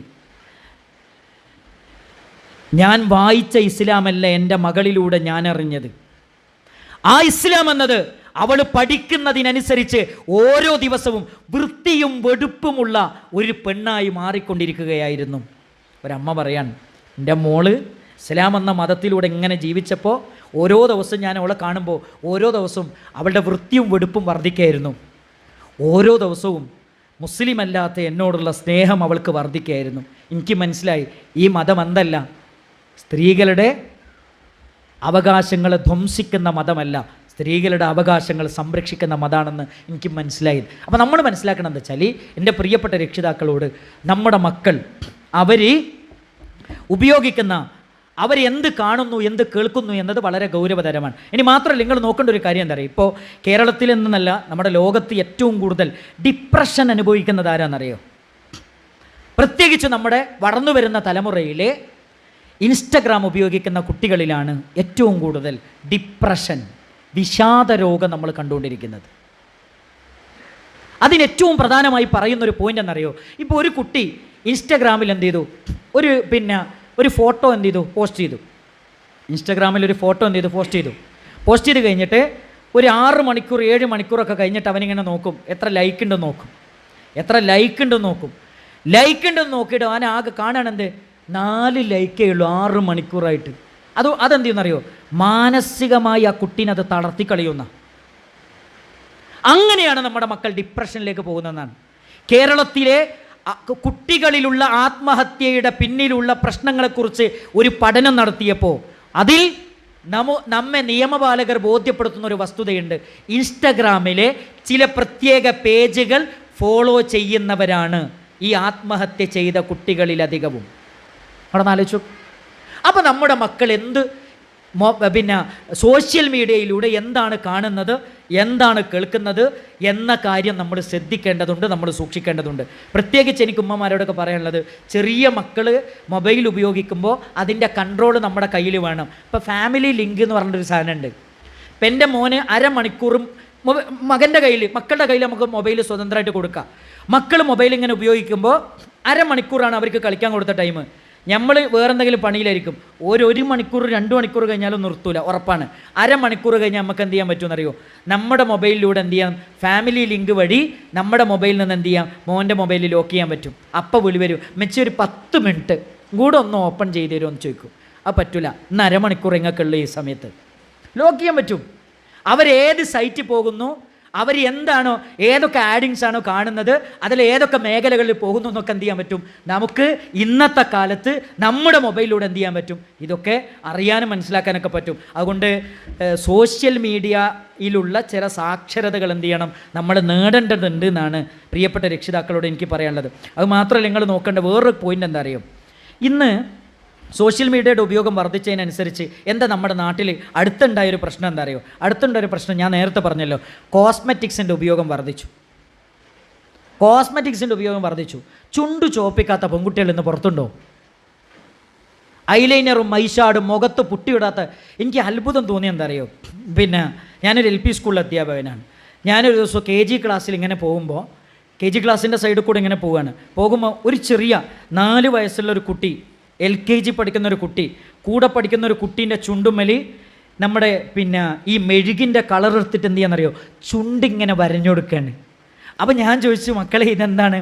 അത് ലിസ്റ്റിക്ക് ഇട്ട് കൊടുക്കുകയാണ്. നിങ്ങളൊന്ന് ആലോചിച്ച് നോക്ക്, ആ കുഞ്ഞു മനസ്സിൽ വരെ എന്തുണ്ട്?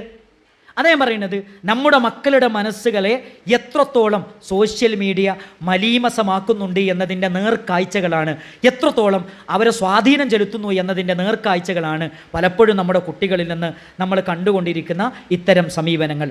അതുകൊണ്ട് ഈ ലിപ്സ്റ്റിക്കും ഈ സാധനങ്ങളൊക്കെ വാങ്ങിക്കൊടുക്കുന്ന പ്രിയപ്പെട്ട രക്ഷിതാക്കളോട് എനിക്ക് പറയാനുള്ള എന്താ അറിയോ? നമ്മൾ മനസ്സിലാക്കേണ്ട ഒരു കാര്യം എന്താ അറിയോ? ഇതൊക്കെ ഇട്ട് നടക്കുന്ന പെൺകുട്ടികളെ നോക്കിയിരിക്കുന്ന ചില ആൾക്കാരുണ്ട്. അവർക്ക് ഇപ്പോൾ പറയുന്ന പേര് കോഴികൾ എന്നാണ്.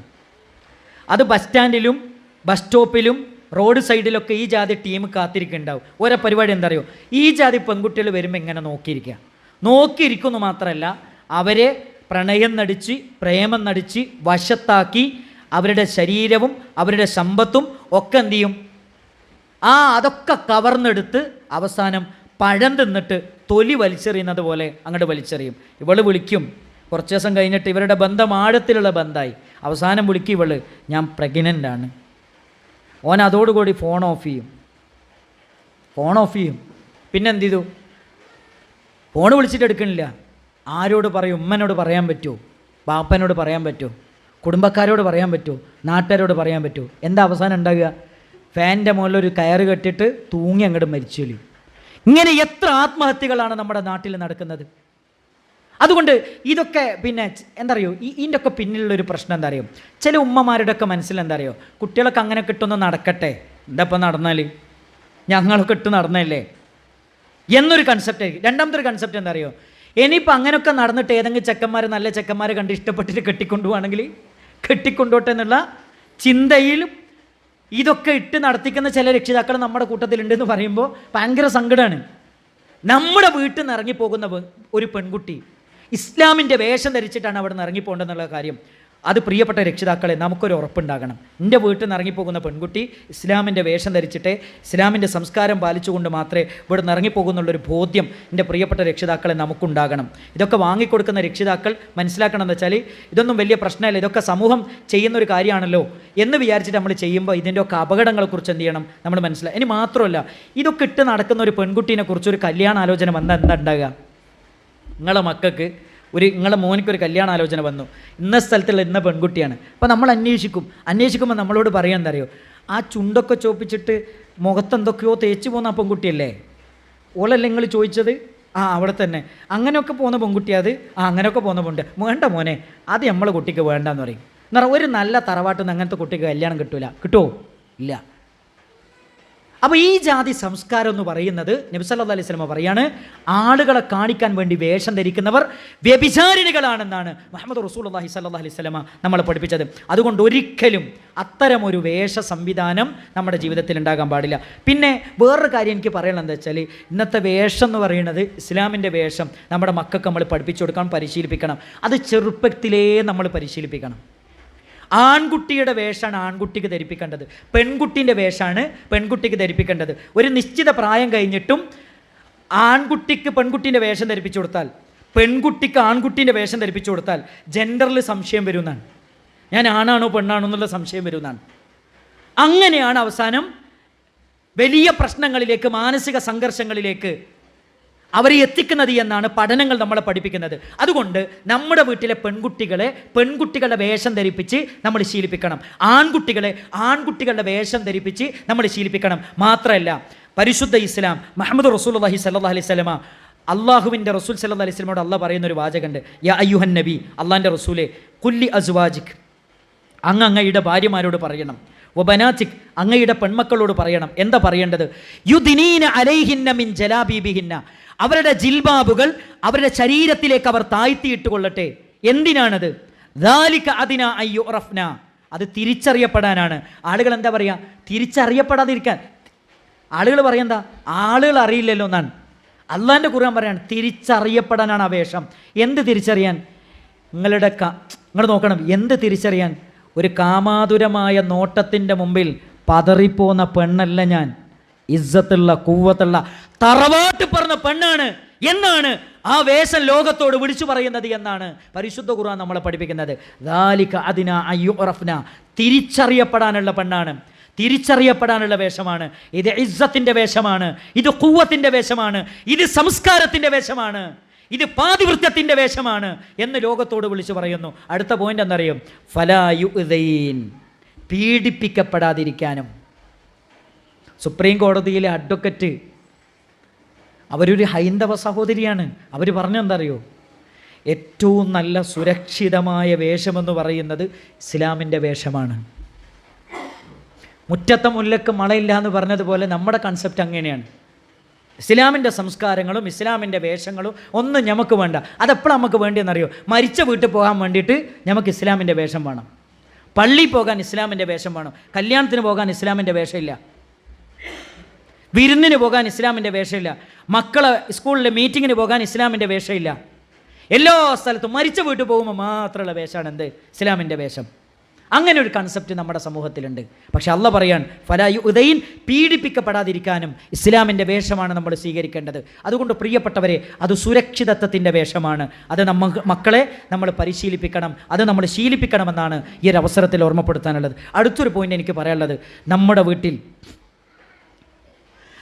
വീട്ടിൽ പിശാചിന് കയറി വരാനുള്ള എല്ലാ വാതിലുകളും നമ്മൾ കുട്ടിയടക്കണം. നമ്മുടെ ശത്രു ആരാണ്? പ്രിയപ്പെട്ട ഉമ്മമാരെ, നമ്മുടെ ശത്രുവാരാണ്? ഒരിക്കലും ഭർത്താവിൻ്റെ ഉമ്മ അല്ല. പിന്നെ ആരാണ് നമ്മുടെ ശത്രു എന്ന് പറയുന്നത്? പിശാചാണ്. ഇന്ന ശൈത്താന ലക്കും അദുവ്വും മുബീൻ. പിശാച് നിങ്ങളുടെ മുഖ്യ ശത്രുവാണ്. പിശാചിന് നമ്മുടെ വീട്ടിലേക്ക് ഇറങ്ങി വരാനുള്ള എല്ലാ വാതിലുകളും നമ്മൾ കൊട്ടിയടക്കണം. അതിലൊന്ന് നബി സല്ലല്ലാഹു അലൈഹി വസല്ലമ പറയുന്നു, ഇന്ന ശൈത്താൻ യൻഫിറു മിനൽ ബൈത്തില്ലദീ തുഖറഉ ഫീഹി സൂറത്തുൽ ബഖറ. സൂറത്തുൽ ബഖറ പാരായണം ചെയ്യുന്ന വീട്ടിൽ നിന്ന് പിശാച് ഇറങ്ങിയോടും. നമ്മുടെ വീട്ടിൽ വിശുദ്ധ ഖുർആൻ സൂറത്തുൽ ബഖറ പാരായണം ചെയ്യാറുണ്ടോ? നമ്മൾ ആലോചിച്ച് നോക്കണം. സൂറത്തുൽ ബഖറ പാരായണം ചെയ്താൽ മനുഷ്യന്മാരെ വഴിതെറ്റിക്കുന്ന ശൈത്താൻ നമ്മളെ വീട്ടിൽ നിന്ന് ഓടിക്കാൻ പറ്റും. മഹാനായ അബൂ ഹുറൈറ റളിയല്ലാഹു അൻഹുവിൽ നിന്ന് മർഫൂ ആയി റിപ്പോർട്ട് ചെയ്തൊരു സംഭവം നമുക്ക് കാണാം. എന്താ പറയുന്നതെന്നറിയും? അതിൽ അദ്ദേഹം പറയാണ്, റഹ്മത്തിൻ്റെ മലക്കുകൾ ഇറങ്ങുന്ന വീട്, പിശാച് ഓടിപ്പോകുന്ന വീട്, എത്ര ചെറിയ വീടാണെങ്കിലും ആ വീട്ടിൻ്റെ ഉള്ളിൽ അള്ളാഹു ബറക്കത്ത് തരും. ആ വീട്ടിൽ അള്ളാഹു ബറക്കത്ത് തരും. ആ വീട്ടിൽ അള്ളാഹു റഹ്മത്ത് തരും. ഏത് വീട്ടിലാണെന്നറിയോ? വഇൻ യുഖറഉ ഫീഹിൽ ഖുർആൻ, പരിശുദ്ധ ഖുർആൻ പാരായണം ചെയ്ത വീട്ടിൽ. അത് എത്ര ചെറിയ വീടാണെങ്കിലും ആ വീട്ടിൻ്റെ ഉള്ളിൽ പടച്ചോൻ നമുക്ക് ബറക്കത്ത് തരും. രണ്ടാമത് പറഞ്ഞാൽ എന്താ അറിയോ? റഹ്മത്തിൻ്റെ മലക്കിറങ്ങാത്ത, റഹ്മത്തിൻ്റെ മലക്കുകൾ ഓടിപ്പോകുന്ന, പിശാചുകൾ ഇറങ്ങി വരുന്ന എത്ര വലിയ വീടാണെങ്കിലും ആ വീട്ടിൻ്റെ ഉള്ളിൽ ഖബറിന് സമാനമായ ജീവിതം നയിക്കും. അത് ഏത് വീടാണെന്നറിയോ? വഅല്ലാ യുഖറഅ ഫീഹിൽ ഖുർആൻ, പരിശുദ്ധ ഖുർആൻ പാരായണം ചെയ്യാത്ത വീടാണ്. അതുകൊണ്ട് പ്രിയപ്പെട്ടവരെ, നമ്മുടെ മക്കൾ നന്നാകണമെന്ന് ആഗ്രഹിക്കുന്നവരാണ് നമ്മൾ. നമ്മുടെ കുടുംബജീവിതം നന്നാകണമെന്ന് ആഗ്രഹിക്കുന്നവരാണ് നമ്മൾ. നമ്മുടെ നന്മയുടെ മാർഗത്തിൽ നിന്ന് നമ്മളെ വഴിതെറ്റിക്കുന്നത്, മക്കളെ വഴിതെറ്റിക്കുന്നത് പിശാചാണ്. ആ പിശാചിനെ നമ്മുടെ വീട്ടിൽ നിന്ന് ഓടിക്കാൻ അള്ളാഹുവും അവൻ്റെ റസൂലും ഒരു മാർഗം പറഞ്ഞു തന്നു. നിന്റെ വീട്ടിൽ നീ സൂറത്തുൽ ബഖറ പാരായണം ചെയ്യുക. നിന്റെ വീട്ടിൽ വിശുദ്ധ ഖുർആനിനെ നീ പാരായണം ചെയ്യുക. നിന്റെ ശത്രുവിനെ നിന്റെ വീട്ടിൽ നിന്ന് നിനക്ക് ഓടിക്കാം. മാത്രമല്ല, വീട്ടിലേക്ക് കയറി ചെല്ലുമ്പോൾ ബിസ്മില്ലാ. നമ്മൾ വീട്ടിലേക്ക് കയറി ചെല്ലുമ്പോൾ ബിസ്മില്ലാ എന്ന് പറഞ്ഞാൽ, ഭക്ഷണം കഴിക്കുന്ന സമയത്ത് ബിസ്മില്ലാ എന്ന് പറഞ്ഞാൽ പിശാച് അവൻ്റെ കൂട്ടാളികളോട് പറയും, ഇവിടെ താമസിക്കാനും ഇവിടെ കടിക്കാനുള്ള ഭക്ഷണവും ഇവിടെ ഇല്ല. നിങ്ങളൊന്ന് ആലോചിച്ച് നോക്കണം.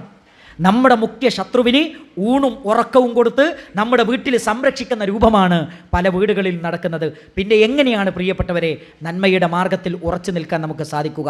നമ്മൾ ശ്രദ്ധിക്കണം. നമ്മുടെ വീട്ടിൽ നമ്മുടെ മക്കൾ കൂടെയുണ്ട്. അവരുടെ ഉത്തരവാദിത്തം നമുക്കാണ്. പടച്ചോൻ്റെ മുമ്പിൽ മറുപടി പറയേണ്ടി വരും. അതുകൊണ്ട് വീട്ടിലേക്ക് കയറുന്ന എല്ലാ അംഗങ്ങളും ബിസ്മില്ലാ എന്ന് പറഞ്ഞിട്ടാണ് കയറേണ്ടത്. എല്ലാ അംഗങ്ങളും ഭക്ഷണം കഴിക്കുന്ന സമയത്ത് ബിസ്മില്ലാ എന്ന് ചൊല്ലിയിട്ടാണ് എന്ത് ചെയ്യേണ്ടത്? ഭക്ഷണം കഴിക്കേണ്ടത്.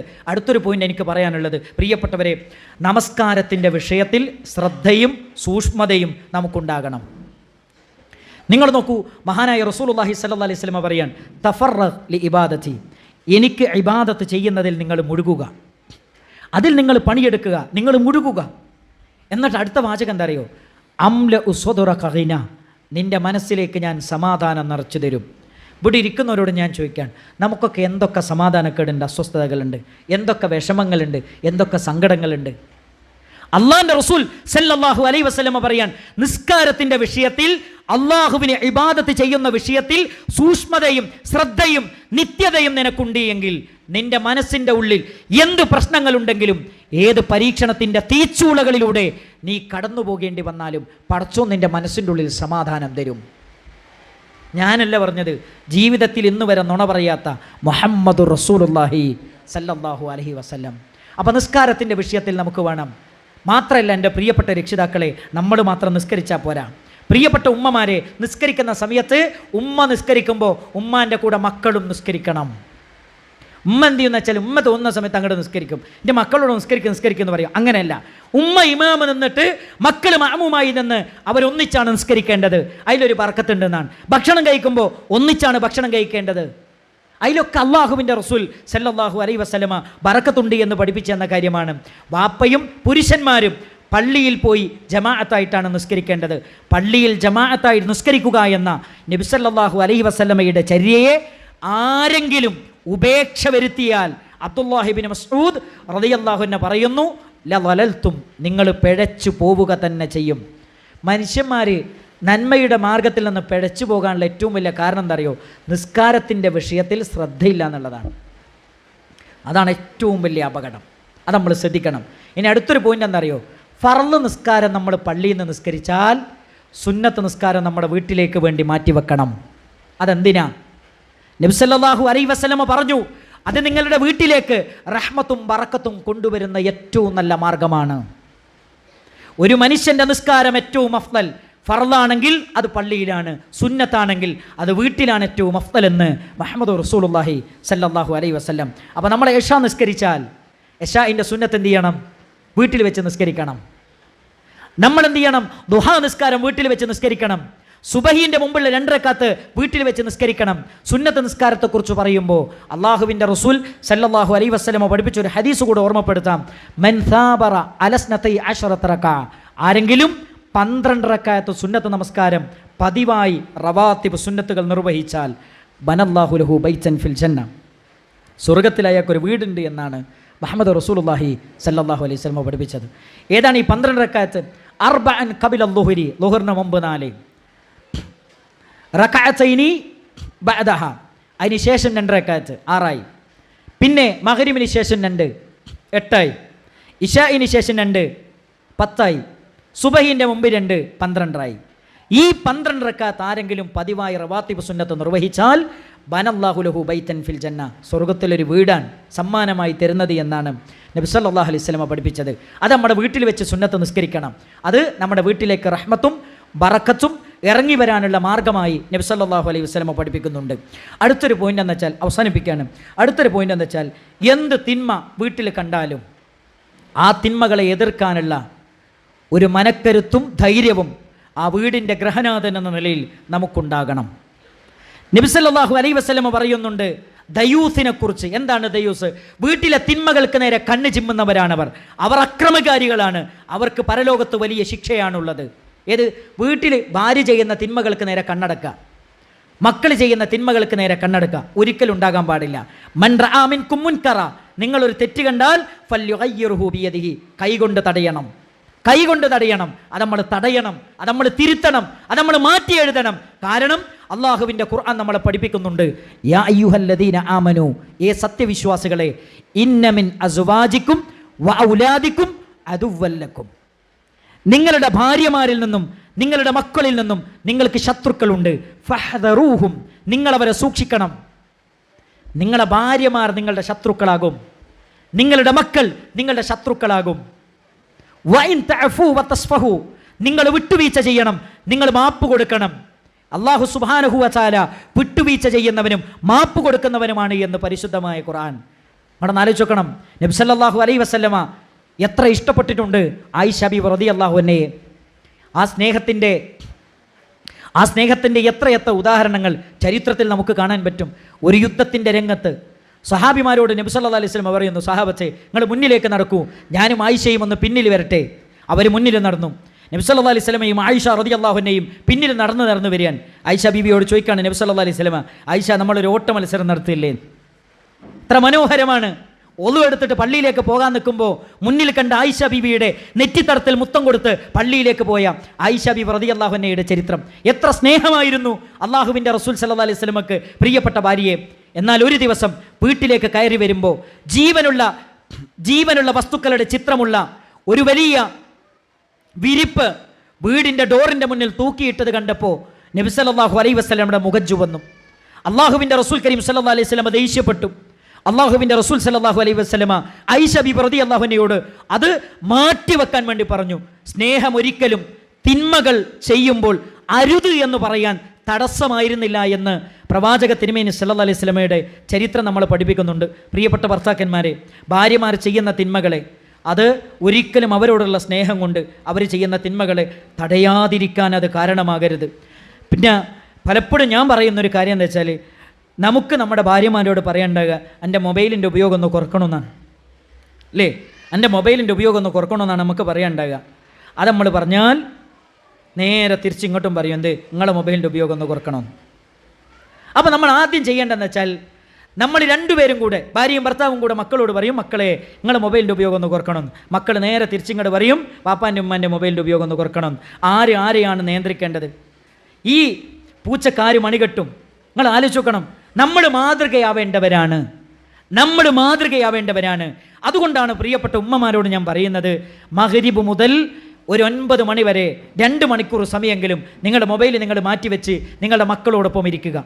അവരുടെ വിശുദ്ധ ഖുർആനിൻ്റെ പാരായണത്തിൽ അവരുടെ കൂടെ ഉണ്ടാവുക, അവരുടെ മദ്രസ പഠനത്തിൽ അവരുടെ കൂടെ ഉണ്ടാവുക, അവരുടെ സ്കൂളുകളിൽ ചെയ്യേണ്ട വർക്കുകളുടെ വിഷയത്തിൽ നിങ്ങൾ അവരുടെ കൂടെ ഉണ്ടാവുക. അവർക്ക് തോന്നണം ഒരു സ്കഫോൾഡിങ്, എന്ത് കാര്യവും എനിക്ക് തുറന്നു പറയാനുള്ളൊരു സ്പേസ് എൻ്റെ ഉമ്മ എനിക്ക് തരുന്നുണ്ട് എന്ന് മക്കൾക്ക് തോന്നാനുള്ളൊരു സാഹചര്യം നമ്മുടെ വീട്ടിൽ ഒരുക്കി കൊടുക്കണം. പ്രിയപ്പെട്ട ഉമ്മമാരെ, നമ്മുടെ മക്കളും മനുഷ്യന്മാരാണ്, അവർക്കും അസ്തിത്വമുണ്ട്, അവർക്കും പിന്നെ ചിന്തിക്കാനും അതേപോലെ തന്നെ ആലോചിക്കാനുമുള്ള കഴിവുണ്ട്.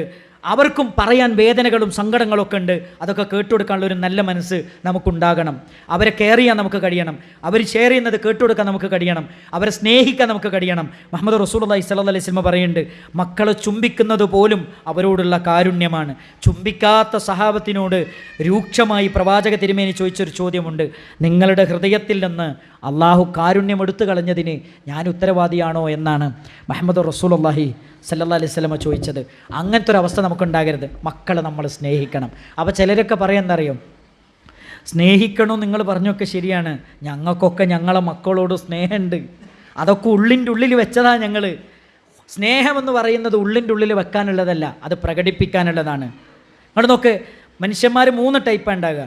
ഒന്നെന്തായിരിക്കും, ഓഡിറ്ററി ആയിരിക്കും, നന്നായിട്ട് സംസാരിക്കുന്ന ആൾക്കാരായിരിക്കും, കേൾവിക്കാരായിരിക്കും, അല്ലെങ്കിൽ വിഷ്വലി ആയിരിക്കും, കാഴ്ചക്ക് പ്രാധാന്യം കൊടുക്കുന്ന ആളുകളായിരിക്കും, അല്ലെങ്കിൽ കെനസ്തെറ്റിക് ഫീലിങ്ങിന് പ്രാധാന്യം കൊടുക്കുന്ന ആളുകളായിരിക്കും. നമ്മുടെ മക്കൾ ഏത് ടൈപ്പാണ് നമ്മൾ മനസ്സിലാക്കി. അവർ ഫീലിങ്ങിന് പ്രാധാന്യം കൊടുക്കുന്ന ആൾക്കാരാണെങ്കിൽ എന്ത് ചെയ്യാന്നറിയോ, ഒന്ന് കെട്ടിപ്പിടിച്ചാൽ മതി, ഒരു ഉമ്മ കൊടുത്താൽ മതി. സ്കൂളിൽ പോകുന്ന സമയത്ത്, മദ്രസയിൽ പോകുന്ന സമയത്ത് ഒന്ന് കെട്ടിപ്പിടിച്ചൊരു ഉമ്മ കൊടുത്താൽ, കയറി വരുന്ന സമയത്ത്, അല്ലെങ്കിൽ ഉമ്മച്ചേ ഞാനിന്ന് പരീക്ഷയിൽ ക്ലാസ്സിൽ 2ാം സ്ഥാനം എനിക്കാണ്, 1ാം സ്ഥാനം എനിക്കാണ്, എൻ്റെ അജൊക്കെ മദ്രസയിലെ 1ാം സ്ഥാനമല്ലേ ആയിട്ടുള്ളൂ, ഞാനൊന്നും 1ാം സ്ഥാനം തന്നെയാണ് എന്നാണ് ചിലപ്പോൾ എന്ത് വെച്ചാൽ ഉമ്മമാർ പറയാം. ഈ മക്കൾ അവരൊന്ന് ചേർത്ത് പിടിച്ച് നെറ്റിയിലൊരു മുത്തം കൊടുത്താൽ നിങ്ങളൊരു സമ്മാനം അവർക്ക് കൊടുക്കണ്ട. അവർക്ക് നിങ്ങൾ കൊടുക്കുന്ന ഏറ്റവും വലിയ സമ്മാനം എന്താ അറിയോ, അവർക്ക് നിങ്ങൾ കൊടുക്കുന്ന ആ ഒരു മുത്തം മാത്രമാണ്. നബി സല്ലല്ലാഹു അലൈഹി വസല്ലം പറയുന്നുണ്ട്, മാനഹല വാലിദുൻ, ഒരു വാപ്പയും ഒരു മക്കൾക്കും, ഒരു ഉമ്മയും ഒരു മക്കൾക്കും ഒരു സമ്മാനവും നൽകുന്നില്ല, മിൻ അദബിൻ ഹസൻ, സൽസ്വഭാവത്തെക്കാളും നല്ല സംസ്കാരത്തെക്കാളും നല്ല ഒരു സമ്മാനവും ഒരു വാപ്പയും ഉമ്മയും മക്കൾക്ക് സമ്മാനമായി കൊടുക്കുന്നില്ല. പ്രിയപ്പെട്ട ഉമ്മമാരെ, ഉപ്പമാരെ, നമ്മുടെ മക്കൾക്ക് കൊടുക്കേണ്ടത് ഏറ്റവും നല്ല സംസ്കാരമാണ്, നല്ല സ്വഭാവം, നല്ല പെരുമാറ്റം. ഇതാണ് നമ്മുടെ മക്കൾ എന്ത് ചെയ്യേണ്ടത്, നമ്മളിരുത്തുനിന്ന് പഠിക്കേണ്ടത്. പുതിയ തലമുറ പറയുന്നത് ഞങ്ങൾക്ക് കല്യാണം വേണ്ട. അപ്പം മക്കളോട് ചോദിച്ചു, മക്കളെ എന്താ നിങ്ങൾ കല്യാണം വേണ്ട എന്ന് പറയുന്നത്? വീണ്ടും ചോദിച്ചു മക്കളോട്. ഞാനൊരു ഡിഗ്രിക്ക് പഠിക്കുന്ന കുട്ടികളോടാണ് ചോദിക്കുന്നത്, മക്കൾ നിങ്ങൾ എന്താ അങ്ങനെ പറഞ്ഞത് കല്യാണം വേണ്ടെന്ന്? അപ്പോൾ ചില മക്കൾ പറഞ്ഞ എന്താ അറിയോ, എൻ്റെ ഉപ്പയും ഉമ്മയും ജീവിക്കുന്നത് കണ്ടിട്ട് ഇങ്ങനത്തെ ആൾക്കാരാണ് പുതിയാപ്പിളാരെങ്കിൽ എനിക്ക് പുതിയാപ്പിള വേണ്ടാന്ന് തീരുമാനിച്ചാണ്. ഇവിടെ ഇരിക്കുന്നവരോട് മനസ്സ് തുറന്നിട്ട് പറയാണ്, നമ്മളെ ജീവിതം കണ്ടിട്ടാണ് നമ്മുടെ മക്കൾ വളരുന്നത്. നമ്മുടെ ജീവിതം കണ്ടിട്ട് നമ്മുടെ മക്കൾ പറയരുത്, ഇങ്ങനത്തെ വാപ്പിയാണെങ്കിൽ, ഇങ്ങനത്തെ ഭർത്താവാണെങ്കിൽ എനിക്ക് ജീവിതം വേണ്ട, ഇങ്ങനത്തെ ഭാര്യയാണെങ്കിൽ എനിക്കൊരു ഭർത്താവിനെ വേണ്ട, അല്ലെങ്കിൽ എനിക്കൊരു കുടുംബജീവിതം വേണ്ട എന്ന് മകൻ പറഞ്ഞാൽ, അങ്ങനെ മകൾ പറഞ്ഞാൽ അതിൻ്റെ ഉത്തരവാദിത്തം നമുക്കുണ്ട്. അതാണ് ഖുർആൻ പറഞ്ഞത്, നിങ്ങൾക്ക് ഭാര്യമാരിൽ നിന്നും മക്കളിൽ നിന്നും ശത്രുക്കൾ ഉണ്ടാകും. അവർ പടച്ചവനോട് പറയാന്തറിയോ, അരിനല്ലദൈനി അവല്ലാന മിനൽ ജിന്നി വൽ ഇൻസി, മനുഷ്യന്മാരുടെ കൂട്ടത്തിൽ നിന്ന് ഞങ്ങളെ പഴപ്പിച്ച, ഞങ്ങൾക്ക് നന്മ പഠിപ്പിക്കാത്ത, ഞങ്ങൾക്ക് ഹൈറ് പറഞ്ഞു തരാത്ത ഞങ്ങളുടെ മാതാപിതാക്കളെ ഞങ്ങൾക്കൊന്ന് കാണിച്ചു തരുമോ? നിങ്ങൾ ആലോചിച്ച് നോക്കണം. നൊന്തു പ്രസവിച്ച് മാറത്തിരുത്തി താരാട്ട് വാടിയുറക്കി, കാല് വളരുന്നത്, കൈ വളരുന്നത്, ശരീരം വളരുന്നത്, ചിരിക്കുന്നത്, മോണകളിലെ ചിരിയിൽ നിന്ന് ആ പല്ലുകൾ വന്ന് പുഞ്ചിരിക്കുന്നത് കാണുമ്പോൾ കണ്ണുന്ന് വരുന്ന ഒരു കണ്ണീരുണ്ട്, സന്തോഷ കണ്ണീര്. അവർ നടക്കുന്നത് കാണുമ്പോൾ ഒരു ആത്മനിർവൃതിയുണ്ട്, അവരോടുന്നത് കാണുമ്പോൾ, അവർ സ്കൂളിലേക്ക് പോകുമ്പോൾ. അങ്ങനെ വളർത്തിക്കൊണ്ടുവന്ന മക്കൾ നാളെ പടച്ചോൻ്റെ മുന്നിൽ ചെന്നിട്ട് പറയും, പടച്ചോനെ എൻ്റെ വാപ്പാനെ എനിക്കൊന്ന് കാണിച്ചു തരുമോ, എൻ്റെ ഉമ്മനെ എനിക്കൊന്ന് കാണിച്ചു തരുമോ? കാണിച്ചു കൊടുക്കും. എന്നിട്ട് പറയും, പടച്ചോനെ ഇവരെനിക്ക് പഠിപ്പിക്കേണ്ടതൊന്നും ഇവർ പഠിപ്പിച്ചു തന്നിട്ടില്ല, ഇവരെനിക്ക് തരേണ്ടതൊന്നും തന്നിട്ടില്ല. അവസാനം അള്ളാഹിനോട് പറഞ്ഞെന്തറിയും, നജഅൽഹുമാ തഹ്ത അഖ്ദാമിന, എൻ്റെ കാലിൻ്റെ അടിയിലിട്ട് ഞാൻ എൻ്റെ വാപ്പനും ഉമ്മനെ ഒന്ന് ചവിട്ടട്ടെ എന്ന് ആര് പറയും? മക്കൾ പറയും എന്നാണ്. അള്ളാഹു നമ്മളെ കാത്തുരക്ഷിക്കുമാറാകട്ടെ. നിങ്ങളൊന്ന് ആലോചിച്ചു, നമ്മുടെ മക്കൾ നമുക്കെതിരെ സംസാരിക്കുമെന്നാണ് പരിശുദ്ധ ഖുർആൻ പറയുന്നത്. അങ്ങനത്തെ ഒരു അവസ്ഥ നമുക്ക് വരാതിരിക്കാൻ പ്രിയപ്പെട്ടവരെ നമ്മുടെ ഉത്തരവാദിത്തങ്ങൾ മനസ്സിലാക്കുക. ഉത്തരവാദിത്തങ്ങൾ മനസ്സിലാക്കി ഓരോരുത്തരും ഇടപെട്ട് കഴിഞ്ഞാൽ ഒരു പരിധിവരെ നമുക്കിടയിലുള്ള പ്രശ്നങ്ങൾ തീരും. മക്കൾക്ക് ദീന് പറഞ്ഞു കൊടുക്കണം, ദീന് പഠിപ്പിച്ചു കൊടുക്കണം. ഭൗതിക വിദ്യാഭ്യാസം നൽകുന്നതിനേക്കാളും ഗൗരവതലത്തിൽ ദീനാണ് നമ്മൾ അവർക്ക് പറഞ്ഞു കൊടുക്കേണ്ടത്.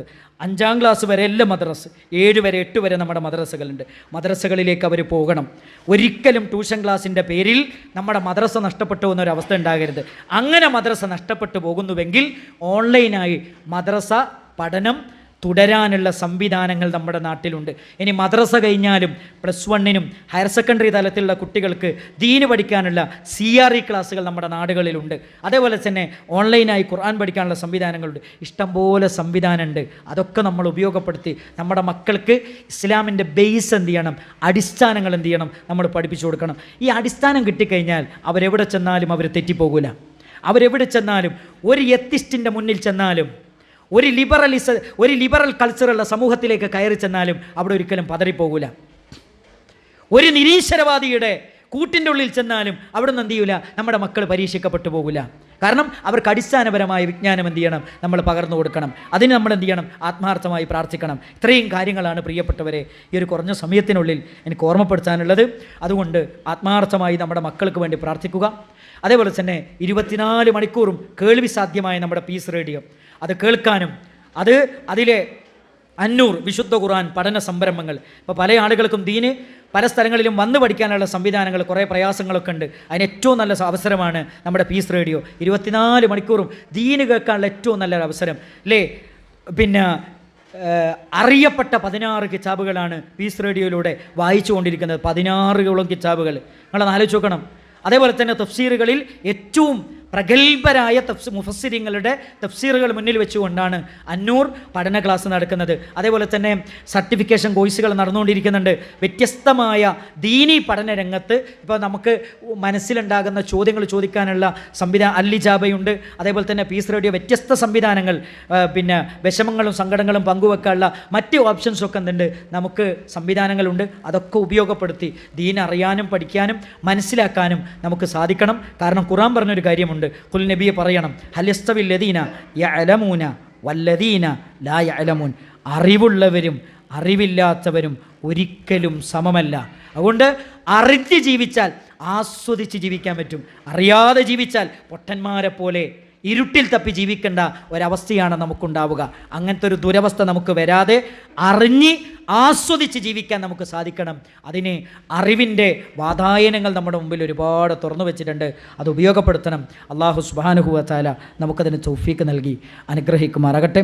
ജീവിതത്തിൻ്റെ എല്ലാ മേഖലകളിലും ഇസ്ലാമിൻ്റെ നിയമങ്ങൾക്ക് വില കൽപ്പിച്ചുകൊണ്ട് വ്യക്തിജീവിതം, കുടുംബജീവിതം, സാമൂഹ്യ ജീവിതം ധന്യമാക്കാൻ അല്ലാഹു നമുക്കെല്ലാവർക്കും തൗഫീക്ക് നൽകി അനുഗ്രഹിക്കുമാറാകട്ടെ. നമ്മുടെ മക്കളിൽ നിന്ന് അല്ലാഹു കൺകുളിർമ പ്രദാനം ചെയ്യുമാറാകട്ടെ. റബ്ബന തഖബ്ബൽ മിന്നാ ഇന്നക അന്ത സമീഉൽ അലീം വതുബ് അലൈനാ ഇന്നക അന്ത തവ്വാബുർ റഹീം. റബ്ബന ആതിനാ ഫിദ് ദുനിയ ഹസന വഫിൽ ആഖിറതി ഹസനത വഖിനാ അദാബന്നാർ. വആഖിറു ദഅ്വാനാ അനിൽ ഹംദുലില്ലാഹി റബ്ബിൽ ആലമീൻ. അസ്സലാമു അലൈക്കും.